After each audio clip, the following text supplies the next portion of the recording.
हरे कृष्णा, राधे राधे। आप सभी माताओं बहनों का दिन शुभ और मंगलमय हो।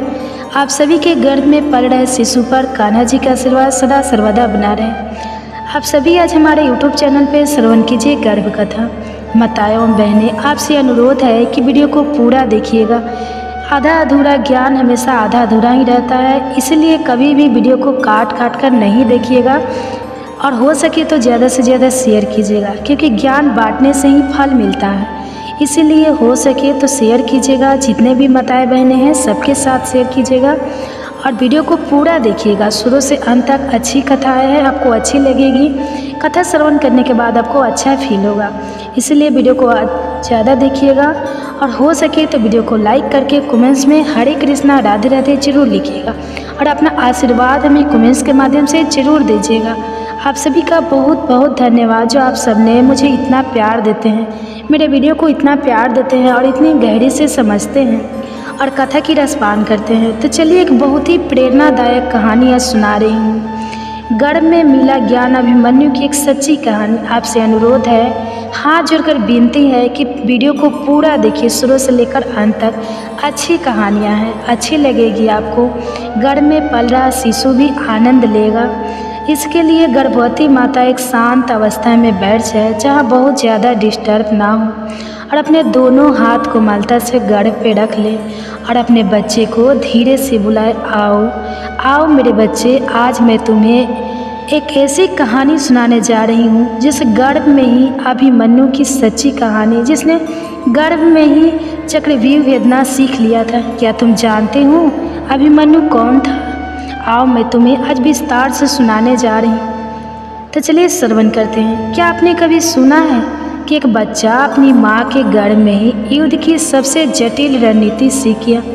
न तलवार थी न कोई गुरुकुल, बस एक माँ थी, उसका प्रेम था और एक पिता की वाणी, जिसे सुनकर एक अजन्मे बालक ने चक्रव्यूह भेदने की कला सीख ली। यह कोई कल्पना नहीं, यह महाभारत का वह सच है जो हमें बताता है कि एक माँ की कोख में भी युद्ध की शुरुआत हो सकती है। और उस बच्चे का नाम था अभिमन्यु। आज की इस कहानी की शुरुआत होती है महाभारत काल के उस अध्याय से जहाँ प्रेम, भाग्य और भविष्य तीनों एक साथ चल रहे थे। अर्जुन पांडव में सबसे पराक्रमी, सबसे निपुण धनुर्धर उस समय अपने 12 वर्षों के वनवास के अंतिम पड़ाव पर थे। तीर्थ यात्राओं और आत्मचिंतन के माध्यम से वह अपने जीवन को दिशा देने की कोशिश कर रहे थे। उन्होंने अपनी यात्रा के दौरान कई यश मुनियों से ज्ञान प्राप्त किया, लेकिन अतः उनका मार्ग उन्हें ले आया द्वारिका। द्वारिका भगवान श्री कृष्ण की नगरी, धार्मिकता, संस्कृति और संगीत का एक अद्भुत संगम। अर्जुन द्वारिका पहुँचे तो वहाँ का वातावरण पूरी तरह अलग था। समुद्र की लहरें, मंदिरों की घंटियाँ और कृष्ण की नगरी की दिव्यता, यह सब कुछ जैसे उनके थके हुए मन को शांति देने आए हो। और यही उनकी भेंट होती है सुभद्रा से। सुभद्रा भगवान श्री कृष्ण और बलराम की बहन, एक अत्यंत सुंदर, सौम्य, गुणवान और तेजस्वी कन्या। जब अर्जुन ने पहली बार सुभद्रा को देखा, वो भगवान रुक्मणी के मंदिर से लौट रही थी। सफ़ेद वस्त्र, हाथों में पूजा की थाली और चेहरे पर एक शांत तेज। अर्जुन की दृष्टि कुछ क्षणों तक स्थिर रह गई। वो केवल सौंदर्य नहीं देख रहे थे, वो एक ऐसे व्यक्तित्व को देख रहे थे जिसमें भविष्य की माता, भावी रानी और एक वीर योद्धा की जननी छिपी थी। अर्जुन मन ही मन बोल पड़े, यदि स्त्री से कोई पुत्र जन्म ले तो वह निश्चित ही महापुरुष होगा। श्री कृष्ण का दृष्टिकोण, श्री कृष्ण ने अर्जुन की मन स्थिति को भांप गए थे।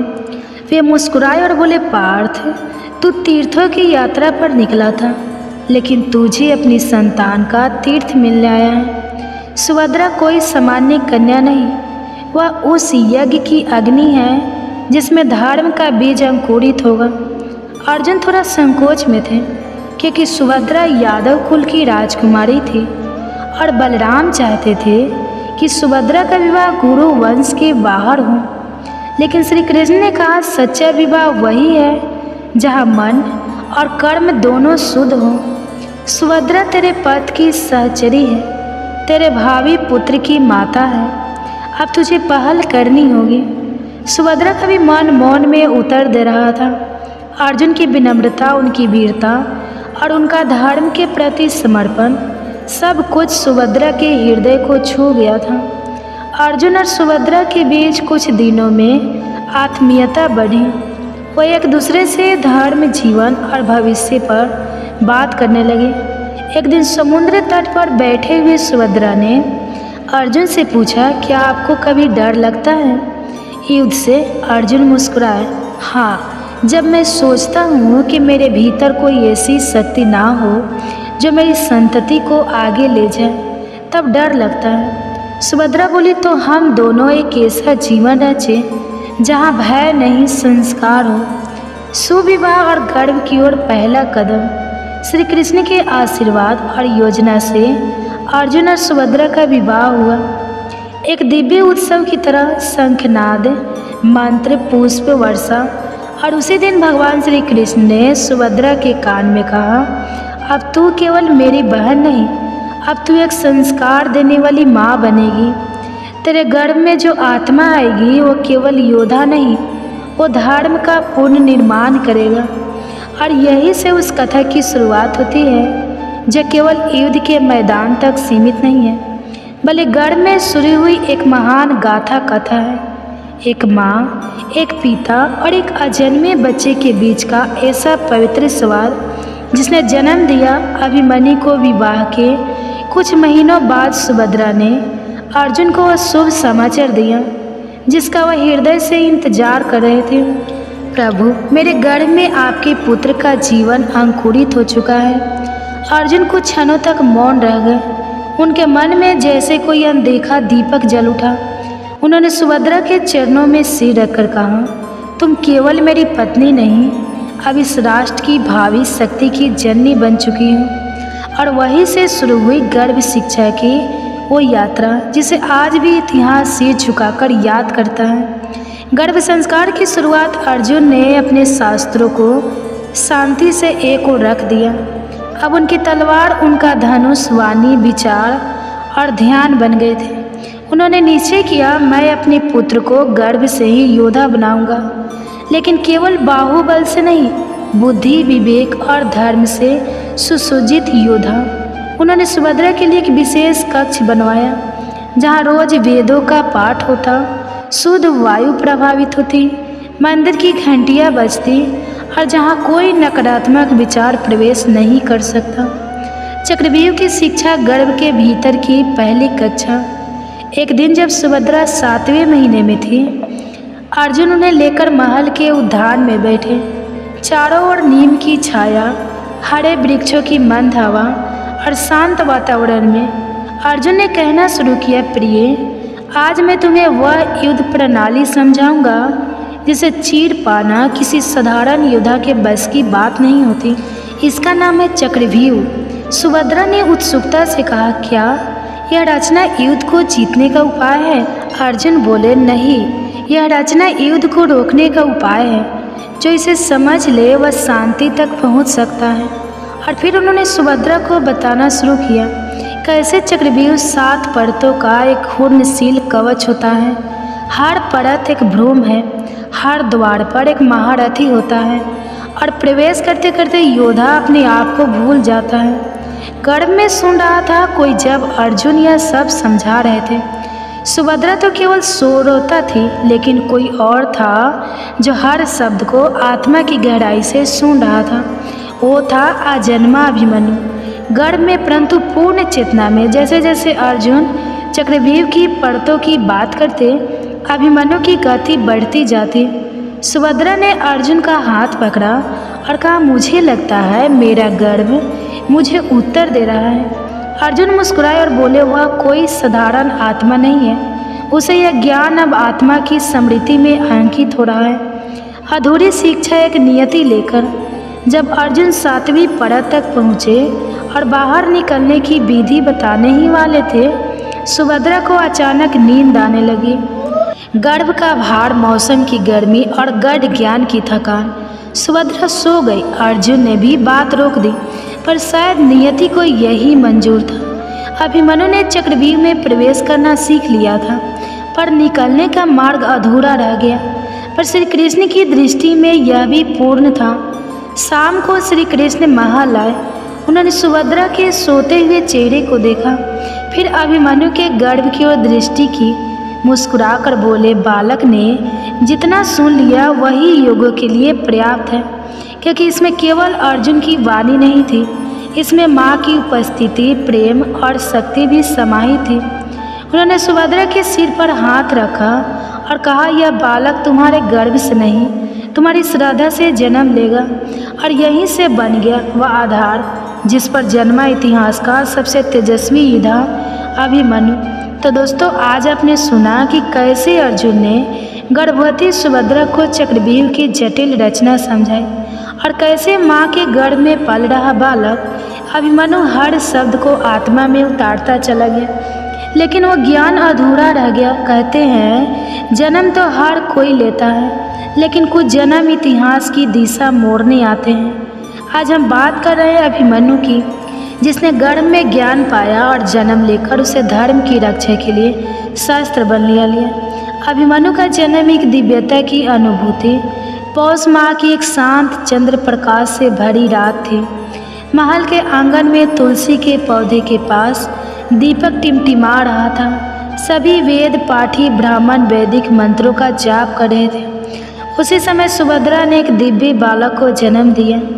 बालक का रंग स्वर्ण सा दमकता हुआ था, नेत्र गहरे शांत पर तेजस्वी, चेहरे पर वैसा तेज जैसा देवताओं में होता है।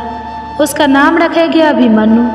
अर्जुन ने जब उसे पहली बार गोद में लिया तो उन्होंने आंखें बंद कर एक ही बात कही, यह केवल मेरा पुत्र नहीं, यह धर्म का सिपाही है। बचपन के लक्षण जब खेल भी शिक्षा थे। अभिमन्यु साधारण शिशु नहीं था। जहाँ अन्य बच्चे खिलौने से खेलते, वहाँ वह लकड़ी की तलवार से योद्धाओं जैसी मुद्राओं का अभ्यास करता। 3 वर्ष की उम्र में धनुष को हाथ में थाम लिया। 4 वर्ष में एक बार में 7 घंटे तक ध्यान स्थल बैठना। 5 वर्ष में उसने एक बार बाल कृष्ण की मूर्ति को देखकर कहा, माँ, यह वही है जिन्होंने गर्भ में मुझसे बात की थी। सुभद्रा सतबद्ध रह गई। उन्हें समझ आ गया अभिमन्यु को केवल जन्म नहीं मिला है, उसे समृद्धि भी मिली है। गर्भ में सुनी गई हर बात अब उसके व्यवहार, भाव और विचार में उतर चुकी थी। शिक्षा का प्रारंभ गुरु कृपाचार्य और गुरुनु दौरे। अर्जुन ने तय किया कि अभिमन्यु को महर्षि कृपाचार्य से शिक्षा दिलाई जाएगी। कृपाचार्य ने जैसे ही अभिमन्यु को देखा, बोले, यह बालक तो प्रकृति से ही योद्धा है, इसके अंदर कोई तप्त अग्नि है जो सीखने के लिए तैयार है। कृपाचार्य ने उसे ध्वनि की दिशा से शत्रु को पहचानना, घोड़े की चाल समझना और सामरिक ध्यान सिखाना शुरू किया। 10 वर्ष की उम्र में वह गुरु द्रोणाचार्य के आश्रम पहुंचा, जहां भीष्म, कर्ण और द्रोण स्वयं उसकी प्रतिभा देखकर चकित हो गए। द्रोण ने कहा, यदि अर्जुन की छाया को देखना हो तो अभिमन्यु को देखो, लेकिन ध्यान रहे यह केवल छाया नहीं, यह अपने आप में प्रकाश है। कर्ण से पहली मुलाकात और अद्भुत संवाद। एक दिन अभिमन्यु की भेंट कर्ण से हुई। कर्ण ने मुस्कुराकर कहा, तुम अर्जुन पुत्र हो, क्या तुम में वैसा ही पराक्रम है? अभिमन्यु शांत भाव से बोला, मेरे पास गर्भ की शिक्षा है और उसमें डर सिखाया ही नहीं गया। सभी विस्मित रह गए। शब्दों में ना अहंकार था ना व्यंग, बस एक गर्भ में बोई गई आत्मा की स्पष्टता थी। कृष्ण का आशीर्वाद। श्री कृष्ण ने जब अभिमन्यु को पहली बार ध्यान करते देखा तो बोले, इस बालक को अब मेरी जरूरत नहीं है, यह स्वयं स्वर बन चुका है। श्री कृष्ण ने एक दिन सुभद्रा से कहा, बहन, तूने जो गर्भ में सुना, जो बोला, उसी से इस बालक की आत्मा बनी है।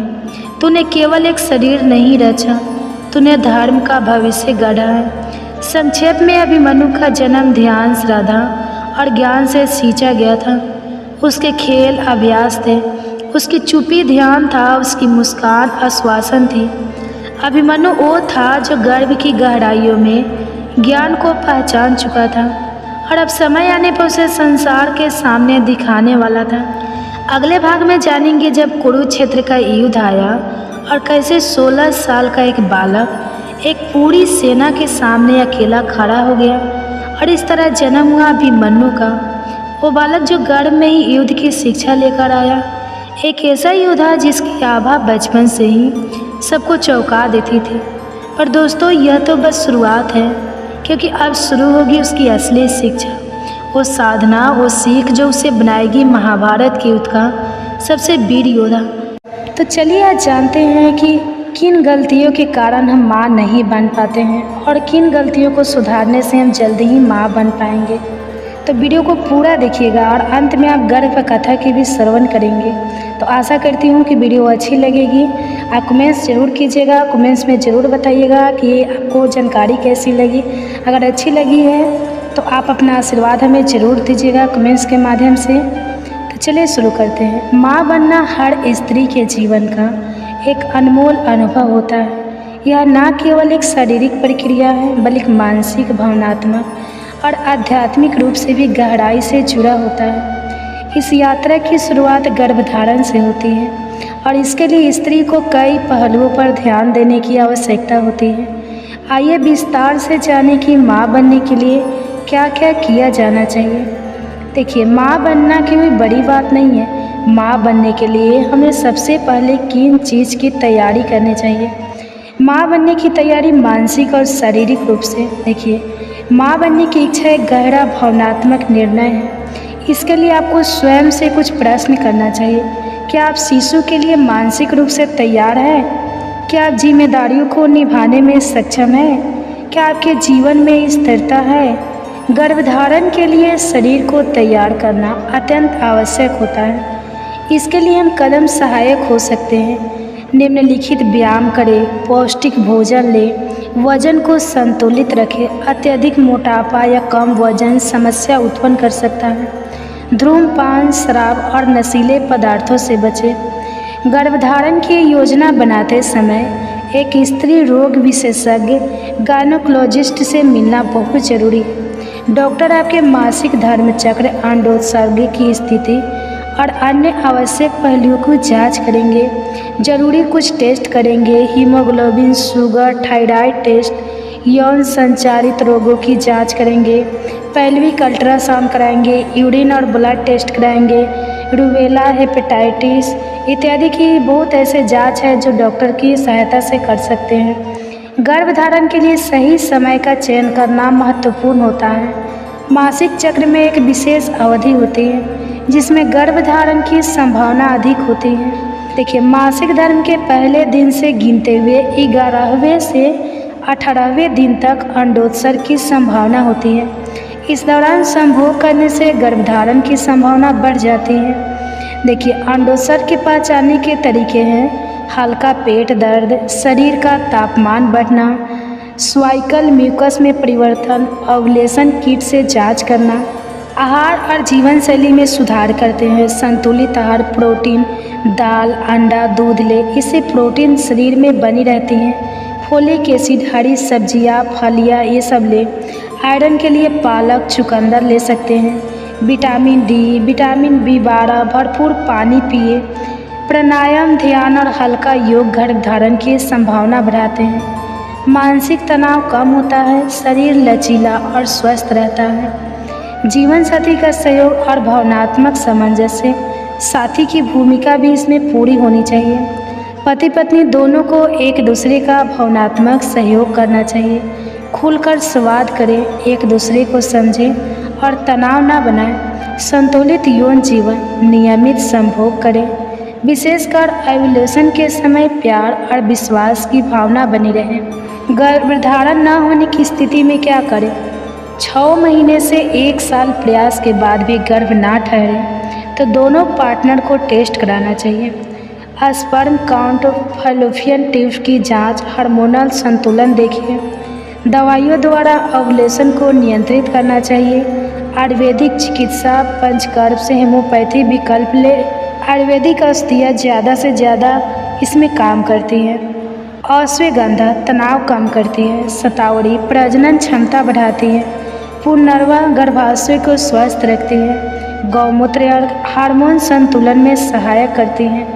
और घरेलू उपाय से करना चाहते हैं तो खजूर और दूध यह शरीर को ताकत देता है। मेथी के बीज मानसिक धर्म नियमित करते हैं। हरी सब्जियों और मौसमी फलों का सेवन करना चाहिए। गर्भधारण के लिए सकारात्मक सोच और धार्मिक आस्था रखें। मन को शांत रखें। चिंता से हार्मोनल संतुलन हो सकता है। सकारात्मक सोच रखें। पूजा पाठ और मंत्र रखें। संतानों की प्राप्ति के लिए व्रत उपवास जैसे संतोषी माता, वट सावित्री व्रत, संतति प्राप्ति मंत्र ओम नमो भगवते जगन्मृति रूपने नमः या गोपाल असहस्त्र नाम गर्भधारण संकल्प पाठ करें। माँ बनने के बाद की जिम्मेदारी एक झलक। माँ बनने का निर्णय सिर्फ गर्भधारण तक सीमित नहीं होता, यह एक दीर्घकालीन प्रतिबद्धता है। संतान का पालन पोषण करना, मानसिक और शारीरिक विकास की जिम्मेदारी, नैतिक मूल्य की शिक्षा देना। माँ बनना एक सुंदर और चुनौतीपूर्ण यात्रा है जिससे शारीरिक तैयारी, मानसिक स्थिरता, उचित चिकित्सा सलाह और भावनात्मक समर्थन की आवश्यकता होती है।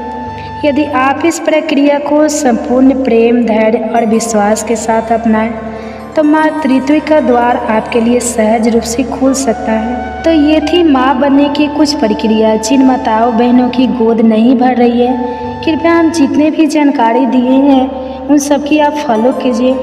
हो सके तो भगवान आपकी गोद जल्दी ही भर देंगे। हम भगवान से प्रार्थना करते हैं कि आपकी गोद जल्दी से जल्दी भर जाए। आप अपना आशीर्वाद हम अपने कमेंट्स के माध्यम से हमें ज़रूर दीजिएगा।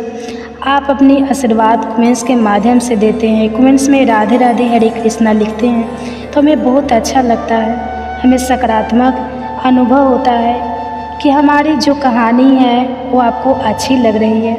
तो जितने भी माताएं बहनें गर्भधारण की हुई है वो अगर आप ये वीडियो देख रहे हैं तो अब आपके लिए है, आप श्रवण कीजिए गर्भ कथा। क्या आपने कभी सोचा है कि एक अजन्मा बच्चा अपनी माँ की भावनाओं को महसूस कर सकता है? क्या माँ का हर विचार, हर अनुभव गर्भ में पल रहे शिशु की सोच, उसका व्यवहार और उसका भविष्य तय कर सकता है? दोस्तों, माँ बनना सिर्फ एक शारीरिक प्रक्रिया नहीं है, यह आत्मा और चेतना का मिलन है और इसी मिलन को सुंदर बनाने का माध्यम है गर्भ संस्कार। आज हम जानेंगे कि गर्भ संस्कार क्या है, यह कैसे काम करता है और हर माँ के लिए क्यों बेहद जरूरी है। भाग 1, गर्भ संस्कार क्या है। गर्भ संस्कार यह सिर्फ एक शब्द नहीं बल्कि माँ और बच्चे के बीच का दृश्य लेकिन गहरा रिश्ता है। गर्भ यानी वह पवित्र स्थान जहाँ एक नया जीवन आकार ले रहा होता है और संस्कार यानी जीवन के प्रति दृष्टिकोण, मूल्य, सोच और व्यवहार की नींव। गर्भ संस्कार का अर्थ है जब एक माँ अपने गर्भ में पल रहे बच्चे को सकारात्मक सोच, भावनात्मक ऊर्जा, संस्कार और आध्यात्मिक जुड़ाव से पोषित करती है तो वह प्रक्रिया गर्भ संस्कार कहलाती है। यह संस्कार सिर्फ शब्दों में नहीं होते, वे होते हैं माँ की भावनाओं में, सोच में, बोलचाल में और जीवन शैली में। जैसे एक कुम्हार कच्ची मिट्टी को आकार देता है, वैसे ही माँ अपने विचारों से, प्रेम से और ऊर्जा से अपने बच्चे को एक सुंदर व्यक्तित्व देती है। भाग 2, गर्भ। इसकी शुरुआत कब और कैसे होती है? संस्कार की शुरुआत कब और कैसे होती है? कई लोगों को लगता है कि बच्चे को सिखाना तो उसके जन्म के बाद शुरू होता है, लेकिन सच्चाई यह है कि शिक्षा और संस्कार की प्रक्रिया गर्भधारण के क्षण से ही शुरू हो जाती है। जब एक माँ को यह पता चलता है कि वह गर्भवती है, उसी पल से उसकी हर भावना, हर अनुभव, हर सोच सीधे उस बच्चे तक पहुँचने लगती है।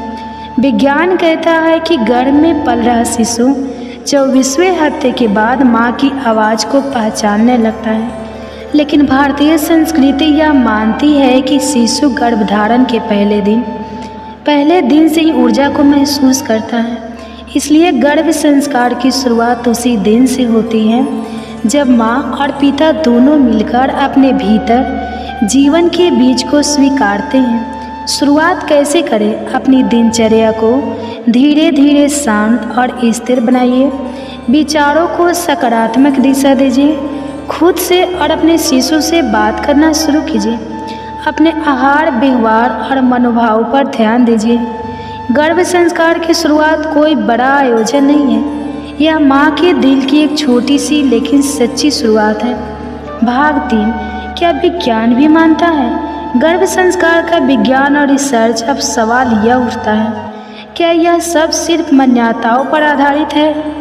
नहीं दोस्तों, आज आधुनिक विज्ञान भी मानता है कि गर्भस्थ शिशु सिर्फ शरीर नहीं बल्कि एक सजग चेतना है। एक भ्रूण मनोविज्ञान फीटल साइकोलॉजी विज्ञान के अनुसार गर्भस्थ शिशु चौथे महीने से ध्वनियों को महसूस करने लगता है।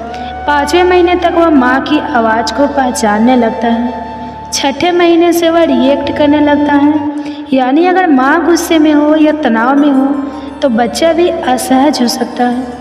अध्ययनों में पाया गया है कि अगर माँ रोज़ एक ही लोरी या मंत्र सुनती है तो बच्चा जन्म के बाद भी उस ध्वनि से शांति महसूस करता है। 2. एपिजेनेटिक्स जीन की क्रियावली पर प्रभाव। एपिजेनेटिक्स एक ऐसी वैज्ञानिक शाखा है जो यह कहती है कि हमारे जीवन के अनुभव हमारे जीवन को ऑन या ऑफ कर सकते हैं। यानी यदि माँ तनाव, डर या नकारात्मकता में गर्भावस्था गुजारती है तो यह बच्चे के मानसिक स्वास्थ्य को प्रभावित कर सकता है। वहीं अगर माँ प्रेम, सुकून और संतुलन में रहती है तो बच्चा भविष्य में अधिक भावनात्मक रूप में स्थिर और मानसिक रूप से स्वस्थ होता है। भाग 4 में गर्भ क्यों जरूरी है हर माँ के लिए? संस्कार क्यों है हर माँ के लिए जरूरी? अब बात करते हैं उस मूल सवाल की, हर माँ को गर्भ संस्कार की जरूरत क्यों है? नंबर 1, ये सिर्फ बच्चा नहीं, एक पूरा भविष्य तैयार करता है। गर्भ संस्कार से माँ न केवल एक शरीर को जन्म देती है बल्कि एक चरित्र, एक चेतना, एक संवेदनशील आत्मा को आकार देती है। नंबर 2, माँ और बच्चे का गहरा रिश्ता बनता है। जब माँ रोज़ अपने बच्चे से बात करती है, गीत गाती है, कहानियाँ सुनाती है तो बच्चा माँ की भावनाओं से जुड़ता है। यह रिश्ता जन्म के बाद भी गहराई से बना रहता है। नंबर 3, माँ खुद मानसिक रूप से शांत और स्थिर रहती है। गर्भ संस्कार का अभ्यास माँ को आत्मचिंतन, ध्यान और भावनात्मक शुद्धता देता है। उसे हर दिन अपने भीतर झांकने का अवसर मिलता है।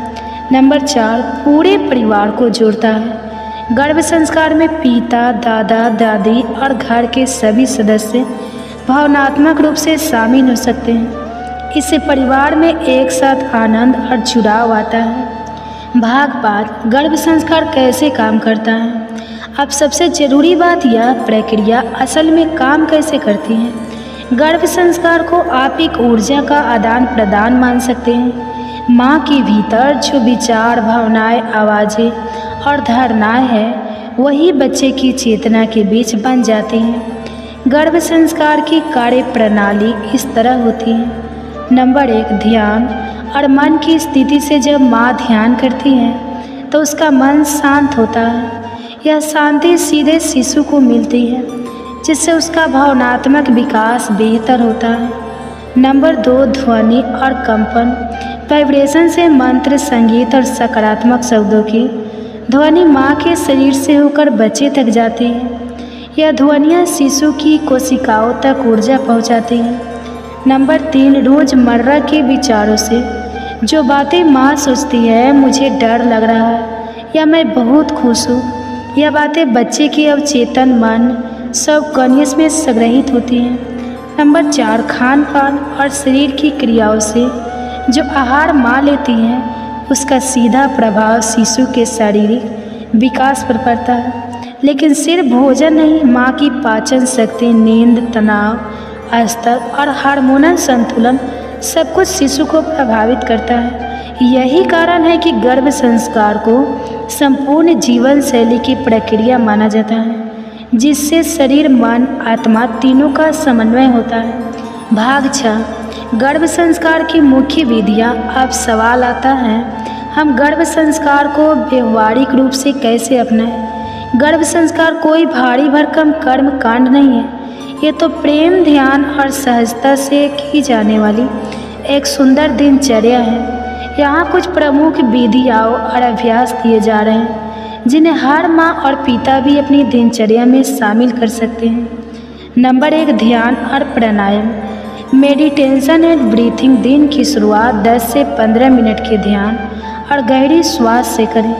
यह माँ के मन को शांत करता है और गर्भस्थ शिशु को स्थिर ऊर्जा देता है। ध्यान के दौरान कल्पना करें कि एक सुनहरी रोशनी आपके गर्भ में फैल रही है और शिशु को सुरक्षा और प्रेम दे रही है।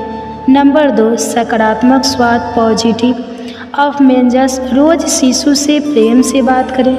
तुम स्वस्थ और खुश हो, तुम जीवन में सुंदर कार्य करोगे, मैं तुम्हें प्यार देती हूँ। यह स्वाद बच्चे के अवचेतन में गहराई से बसता है। नंबर 3, मंत्र और संगीत। मंत्र और म्यूजिक थेरेपी। सुबह या शाम गायत्री मंत्र एवं शांत धुन या शक्ति संगीत सुने। वैज्ञानिक शोध भी बताते हैं कि शांत संगीत भ्रूण की हृदय गति को स्थिर करता है। माँ के गाना गाए भजन या लोरी जन्म के बाद भी शिशु को पहचान में आते हैं। नंबर 4, प्रेरणादायक पढ़ाई और ग्रंथ श्रवण। रामायण, महाभारत, भागवत गीता जैसे ग्रंथों की कहानियाँ और शिक्षाएं माँ खुद पढ़े या सुने। माँ जो सोचती, पढ़ती और महसूस करती है, बच्चा उसे आत्मसात करता है। नंबर 5, अच्छी कहानियों और पॉजिटिव म्यूजिक। प्रेरणात्मक फिल्में, नैतिक कहानियाँ और संभव स्वाद वाले प्रोग्राम देखें। टीवी और मोबाइल पर नकारात्मकता से बचें क्योंकि माँ की मानसिक स्थिति बच्चों को भी प्रभावित करती है। नंबर 6, सात्विक आहार और दिनचर्या। घर का ताज़ा, हल्का, पौष्टिक और सात्विक भोजन लें। तले भुने, भारी और कृत्रिम भोजन पदार्थों से बचें। समय पर सोना और उठना शारीरिक और मानसिक रूप से जरूरी है। नंबर 7, चित्रकला, हस्तकला या संगीत जैसे क्रिएटिव कार्य। कुछ माएँ गर्भावस्था में चित्र बनाना, कविता लिखना, गुनगुनाना शुरू करती हैं। यह सभी कार्य मन की ऊर्जा को संतुलित करते हैं जिससे बच्चे पर सकारात्मक प्रभाव पड़ता है। भाग 7, शास्त्र और इतिहास में गर्भ संस्कार का उल्लेख। गर्भ संस्कार कोई नया विचार नहीं है, यह हमारे वेदों, पुराणों और महाकाव्यों में विस्तार से वर्णित है। नंबर 1, महाभारत में अभिमन्यु की कथा कहा जाता है कि अर्जुन अपनी पत्नी सुभद्रा को युद्ध की रणनीति समझा रहे थे। गर्भस्थ अभिमन्यु वह बातें ध्यान से सुन रहा था, इसी कारण उसने चक्रव्यूह भेदना सीखा, भले ही वह बाहर निकलने का हिस्सा ना सुन सका। इसका संदेश है, गर्भस्थ शिशु सुनता है, समझता है और सीखता है। नंबर 2, रामायण में कौशल्या की भूमिका। भगवान राम के जन्म से पहले माँ कौशल्या ने व्रत, मंत्र, जाप और सदाचरण को अपनाया। परिणाम स्वरूप राम एक मर्यादा पुरुषोत्तम बने, आदर्श और नीति से भरे। नंबर 3, वेदों और उपनिषदों में वर्णन। हमारे शास्त्रों में 16 संस्कारों की बात होती है, उनमें से पहला ही गर्भधान संस्कार है। यह बताना है कि जीवन की शुरुआत ही संस्कारों से होनी चाहिए। भाग 8, पिता की भूमिका क्या होती है। बहुत से लोग मानते हैं कि गर्भावस्था केवल माँ की जिम्मेदारी है, लेकिन सच्चाई यह है कि पिता का योगदान उतना ही महत्वपूर्ण होता है।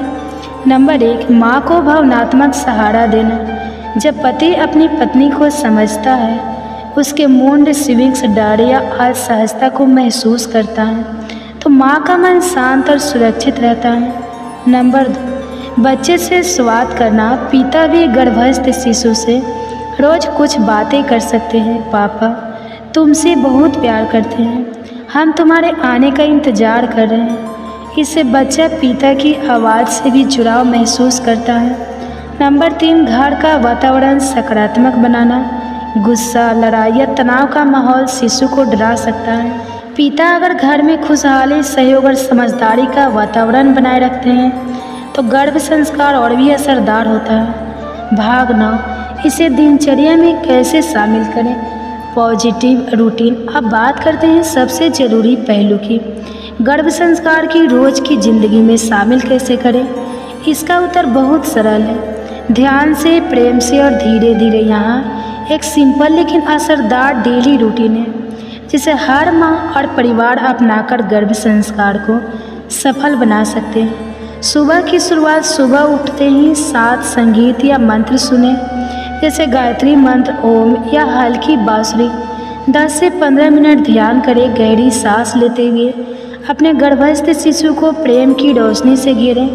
मैं खुश हूँ, मेरा बच्चा भी खुश है, जैसे पॉजिटिव वाक्य दोहराएं। दोपहर भोजन के बाद कोई अच्छी किताब पढ़ें, जैसे धार्मिक कथा, प्रेरणादायक जीवनचर्या या माता सीता गर्गी जैसी शक्तिशाली स्त्रियों की कहानियाँ। एक बार जरूर अपने बच्चे से बात करें, बेटा आज की कहानी तुम्हारे लिए है। शाम का समय थोड़ा सैर करें, हल्के आसन करें, जैसे वृक्षासन या तारासन। परिवार के साथ कुछ समय हंसी मजाक या बातचीत में बिताएं।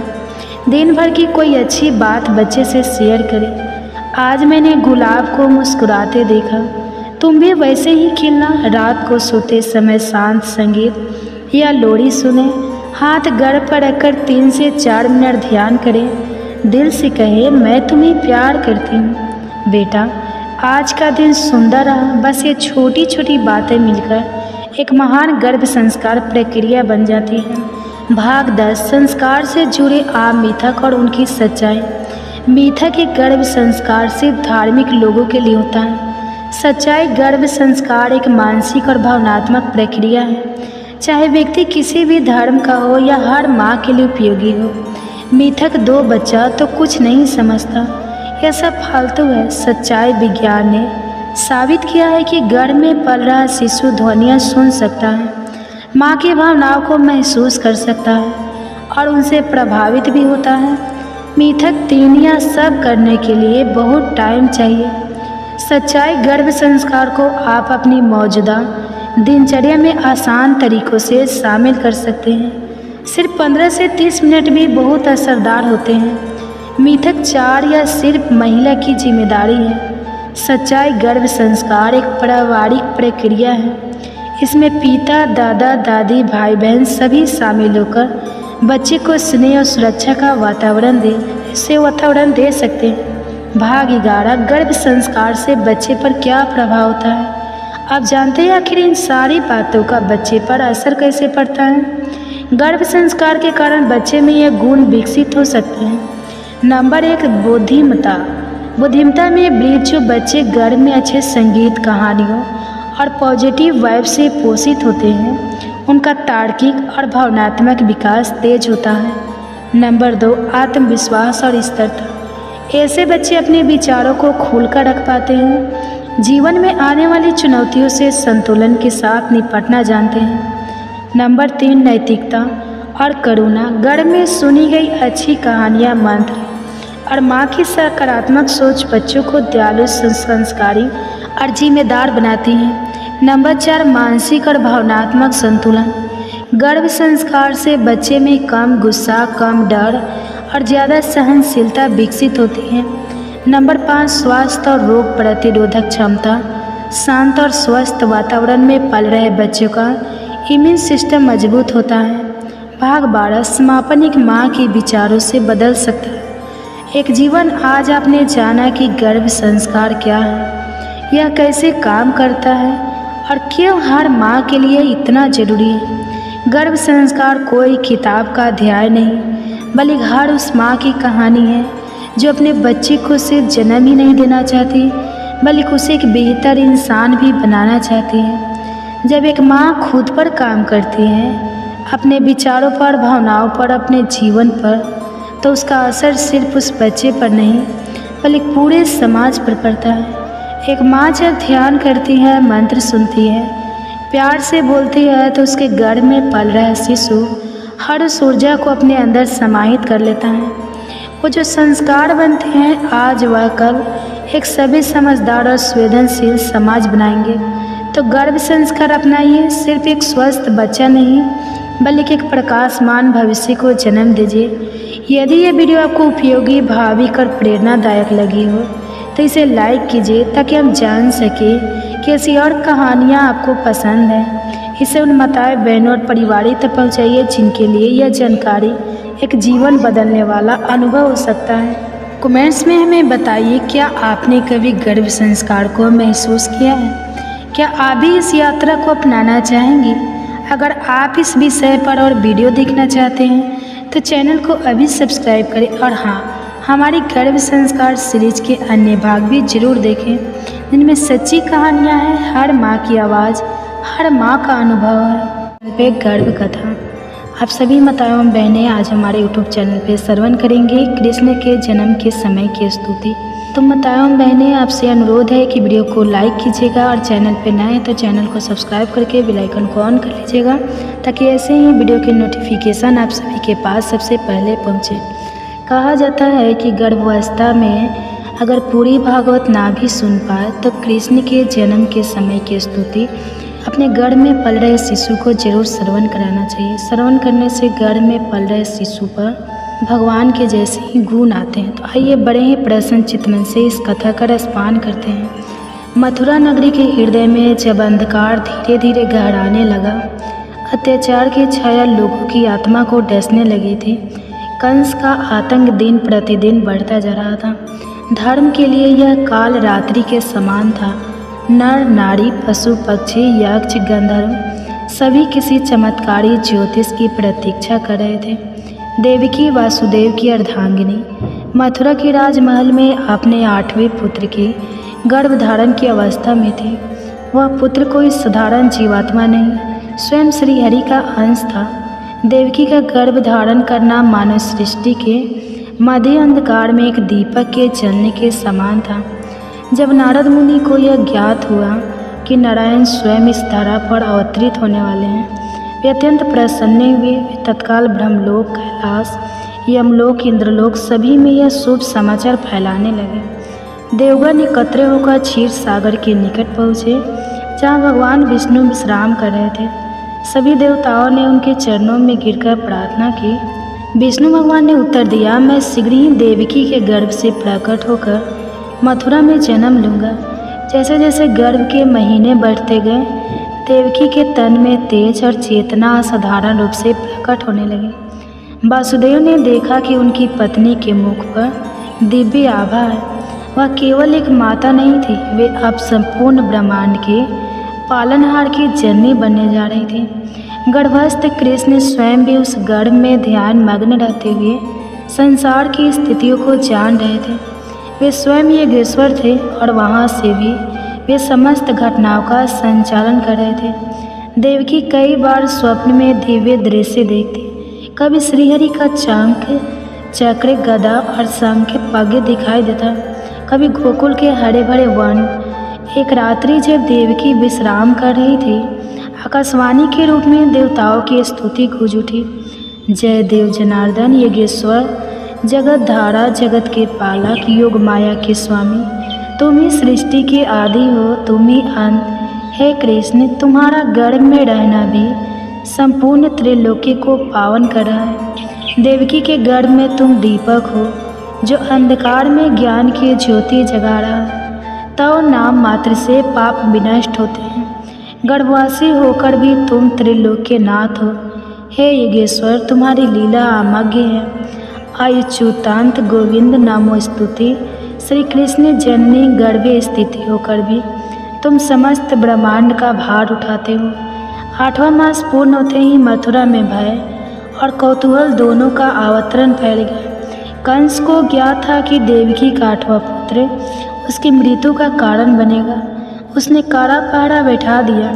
कारागार के चारों ओर प्रहरी, बंद द्वार और ब्रज के समान दीवारें थी, मगर नियति के आगे किसी की नहीं चलती।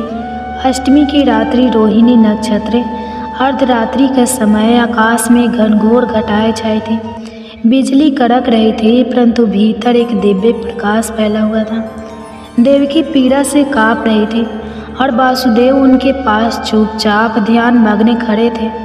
और तभी शांति छा गई, जैसे सृष्टि रुक गई हो। और वह क्षण आया, देवकी के गर्भ से स्वयं भगवान श्री कृष्ण प्रकट हुए। उनका स्वरूप दिव्य था, नवनीत के समान गीरा रंग, गोरा रंग, कमल नयन, सिर पर घुंघराले बालों में मोर मुकुट, गले में बैजंती माला, हाथों में शंख, चक्र, गदा और पग। वासुदेव और देवकी आवक रह गए। उनकी आंखों से आंसू बहने लगे। उन्होंने हाथ जोड़कर स्तुति की, हे श्री कृष्ण परमात्मा, परम कारण जगत तव भक्तना रक्षस। हे प्रभु, आपने माता यशोदा के गर्भ में भी स्थान बनाया और आज हमारे गर्भ को पावन किया। आप ही वह दिव्य ज्योति हो जो अज्ञान के अंधकार को दूर करने आए हो।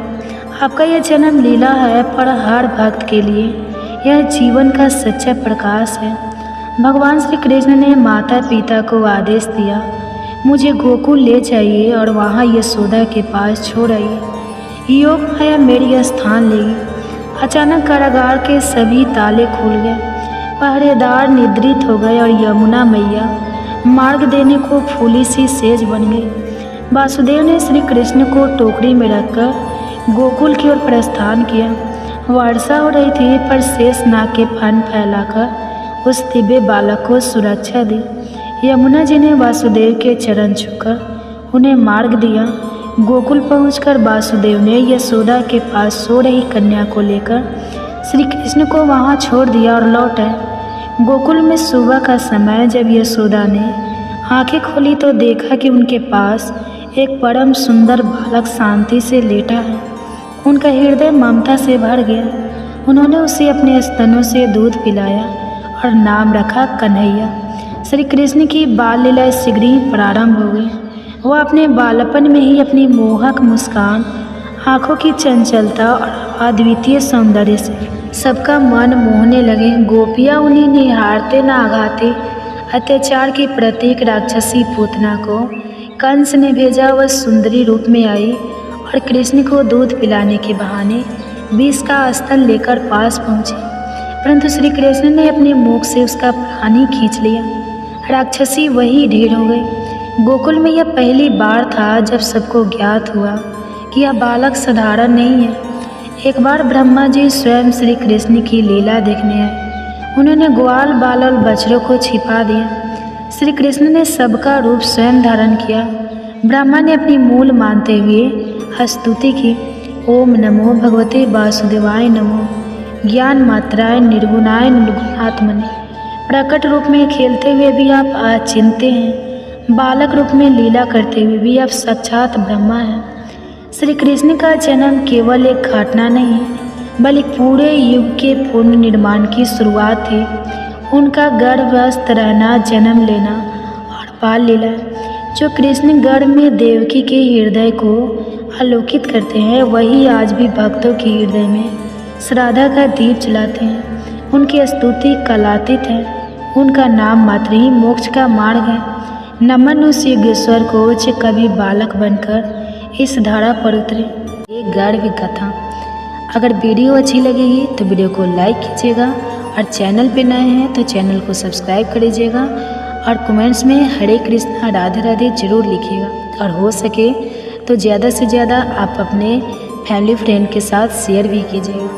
गर्भ गीता केवल एक ग्रंथ नहीं, बल्कि यह जीवन के गढ़ रहस्य को प्रकट करने वाला दिव्य प्रकाश है, जो आत्मा को जन्म मरण के बंधनों से मुक्त कर मोक्ष के पावन पथ पर ले जाता है। स्वयं भगवान श्री कृष्ण कहते हैं, जो श्रद्धा और भक्ति से गर्भ गीता का मनन करता है, वह संसार के बंधनों से मुक्त होकर परम शांति को प्राप्त करता है। यह ग्रंथ न केवल आत्मशुद्धि का दीप जलाता है, बल्कि गर्भवती माताओं के लिए भी अमृत के समान है।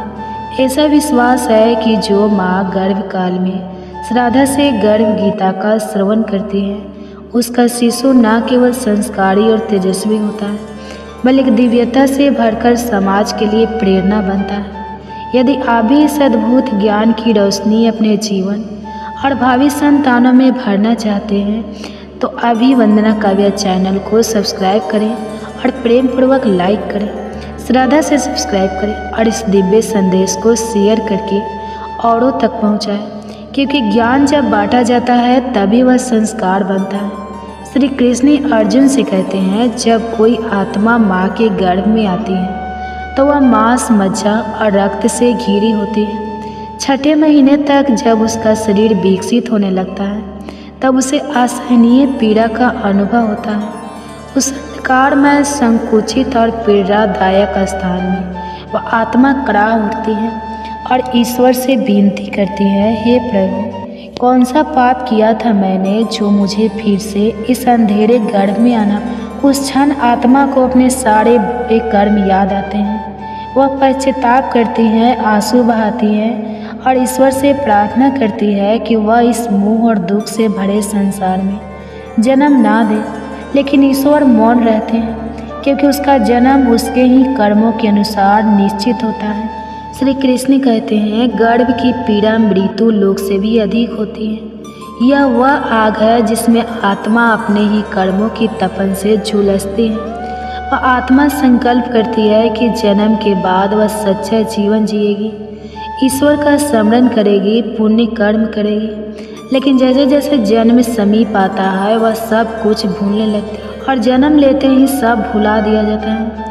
फिर से वही मोह, वही माया, वही भटकाव और पुनः जीवन कर्मों के उसी चक्रव्यूह में उलझ जाता है। गर्भ गीता में उस दिव्य सत्य का स्मरण कराती है जिसे आत्मा ने गर्भ में अनुभव किया था। एक बार फिर उस प्रकाश की ओर लौटने के लिए जहाँ से हम आए थे और जहाँ हमें लौटना है। गर्भ गीता केवल एक शास्त्र नहीं बल्कि मानव जीवन का दर्पण है। यह हमें यह समझने में सहायता करता है कि हमारे कर्म ही हमारे भविष्य की नींव है।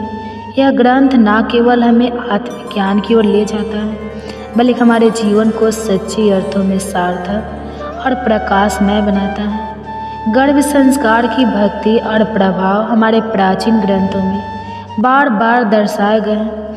महाभारत में वीर अभिमन्यु इसका अनुपम उदाहरण है। जब अर्जुन सुभद्रा को युद्ध की एक जटिल रचना चक्रव्यूह को भेदने की विधि समझा रहे थे, तब गर्भ स्थित अभिमन्यु ने वह सवाल ध्यान पूर्वक सुना और वही ज्ञान वह दिव्य श्रवण भविष्य में क्षेत्र के रणभूमि में उसकी शक्ति बनकर प्रकट हुई। इसी प्रकार मार्कंडेय पुराण में सती मदालसा का वर्णन आता है। एक ऐसी दिव्य माता जो अपने गर्भस्थ शिशु को ज्ञान, विवेक और वैराग्य के संस्कारों से पोषित करती थी।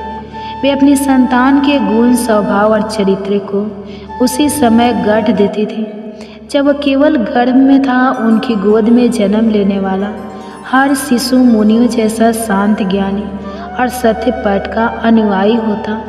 गर्भ गीता और ऐसे दिव्य उदाहरण हमें यह सिखाते हैं कि गर्भ केवल जीवन की शुरुआत नहीं बल्कि आत्मा के संस्कारों का बीजारोपण है। यदि हम इस पावन ज्ञान को अपनाएं तो आने वाली पीढ़ियां न केवल संस्कारी होगी बल्कि समाज और संसार के लिए एक दिव्य प्रकाश बनेगी। विष्णु पुराण में प्रहलाद का उल्लेख आता है जो राक्षस कुल में जन्मे, लेकिन उनकी माता गर्भावस्था के दौरान देवर्षि नारद के आश्रम में रही और विष्णु भक्ति का श्रवण किया। परिणाम स्वरूप प्रहलाद जन्म से ही विष्णु के परम भक्त बन गए और अधर्म के विरुद्ध खड़े हुए। गर्भ गीता के प्रारंभ में अर्जुन भगवान से यही प्रश्न करते हैं कि आत्मा का बार बार जन्म क्यों होता है, इस जीवन में उसके कर्तव्य क्या है, किन पाप कर्मों के कारण वह अनेक दुख भोगता है और किन पुण्य कर्मों से वह जीवन में सुख प्राप्त करता है, अथवा कौन सा मार्ग है जिससे वह मोक्ष को प्राप्त करता है। अर्थात वह आत्मा का भगवान में लीन होकर जन्म मरण के बंधनों से मुक्त होती है। लेकिन जिन्हें मुक्ति नहीं मिलती उन्हें विभिन्न योनियों में जन्म लेकर अपने पूर्व जन्मों के अच्छे बुरे कर्मों का फल भोगना पड़ता है। भगवान श्री कृष्ण मंद मुस्कान के साथ कहते हैं, हे अर्जुन, सच्चा भक्त वह नहीं जो केवल शब्दों में मेरा नाम लेता है, बल्कि वह है जो अपने हृदय में संपन्न की ज्योति प्रज्वलित करता है, जो अपने कर्मों को मेरी भक्ति में अर्पित करता है, जो मोह और अहंकार से मुक्त होकर प्रेम और सेवा के मार्ग पर चलता है। वही मेरा सच्चा भक्त है, जो मुझे केवल मंदिरों में नहीं बल्कि प्रत्येक जीव में देखता है, जो किसी को अपने से ना ऊंचा मानता है ना नीचा, जो निंदा और प्रशंसा से परे रहता है। वही वास्तव में मेरे चरणों का अधिकारी है। श्री कृष्ण की इन वाणी से अर्जुन के हृदय में भक्ति की लहरें उमड़ पड़ी। उसने श्रद्धा से सिर नवाया और निवेदन किया, हे माधव, फिर यह संसार अज्ञान में क्यों भटकता है, क्यों यह मोह माया में उलझता, इतना दुख सहता है। श्री कृष्ण बोले, हे पार्थ, यह संसार मोह का जाल है मनुष्य अपने ही कर्मों में उलझकर जन्म और मरण के चक्र में फंस जाता है। जिसे वह सुख मानता है वही अंतर दुख का कारण बनता है। जिस दिन यह समझ जाएगा कि ना कुछ उसका था और ना कुछ उसका रहेगा, बस वही क्षण उसके मोक्ष की ओर पहला कदम होगा। श्री कृष्ण के इन वचनों ने अर्जुन के अंतःकरण को शुद्ध कर दिया। वह समझ गया कि संसार में सच्ची शांति केवल ईश्वर की शरण में जाकर अहंकार और माया का त्याग करने से ही संभव है। यह सुनकर अर्जुन गहन चिंतन में डूब गया। उसे भली भांति ज्ञात हो गया कि मनुष्य का भाग केवल उसके ही कर्मों की परिणति है। वह आगे बोला, हे केशव, यदि कर्म ही सब कुछ तय करते हैं तो क्या मनुष्य अपने कर्म बदलकर अपना भाग्य भी बदल सकता है? श्री कृष्ण ने स्नेहपूर्वक उत्तर दिया, हे पार्थ, निस्संदेह मनुष्य अपने सत्कर्मों के द्वारा अपने मनुष्य भविष्य को रूपांतरित कर सकता है। जैसे कोई अंधकार से प्रकाश की ओर बढ़ता है, वैसे ही कोई अपने दुष्कर्मों को त्याग कर पुण्य के पथ पर अग्रसर हो सकता है। जो अपने कर्म सुधार लेता है वही अपने जीवन में सुख और शांति प्राप्त करता है। अर्जुन की जिज्ञासा और भी प्रबल हो उठी। उन्होंने निवेदन किया, हे प्रभु, वह कौन सा कर्म है जो मनुष्य को सबसे उच्च स्थिति तक पहुंचा देता है, और वह कौन सा पाप है जिसके कारण उसे नरक की यातनाएं सहनी पड़ती हैं? श्री कृष्ण बोले, हे धनंजय, जो व्यक्ति परोपकार करता है, दूसरे के दुख हरता है, अपनी संपत्ति का उपयोग जन कल्याण में करता है और कभी असत्य, छल या अन्याय का मार्ग नहीं अपनाता, वह ऊंच लोकों को प्राप्त करता है और अतः मोक्ष को प्राप्त करता है। परंतु जो व्यक्ति लोभ, अधर्म और अन्याय में डूबा रहता है, जो दूसरे की संपत्ति हड़पता है और जो झूठ तथा कपट के सहारे अपनी इच्छाएं पूरी करता है, वह अपने पापों के कारण नरक की यातनाएं भोगता है। श्री कृष्ण के इन वचनों ने अर्जुन के अंदर को आलोकित कर दिया।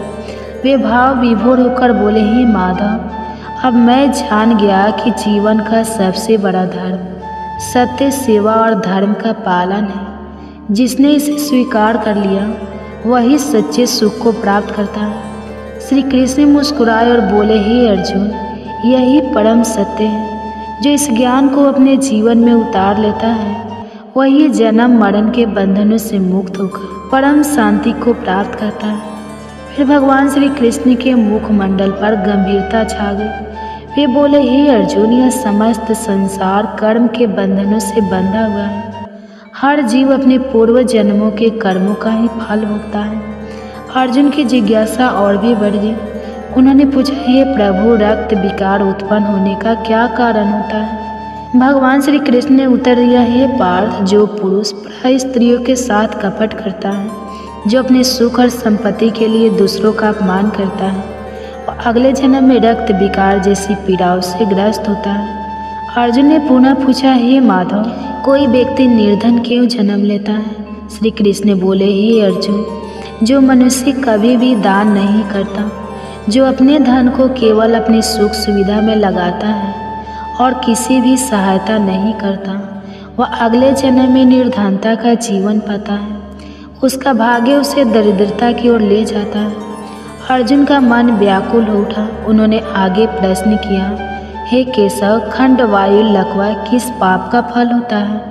श्री कृष्ण ने उत्तर दिया, हे धनंजय, जो व्यक्ति अपने माता पिता का अपमान करता है, उनका तिरस्कार करता है और उनकी सेवा नहीं करता, उसे अगले जन्म में खंड वायु का दंड भोगना पड़ता है।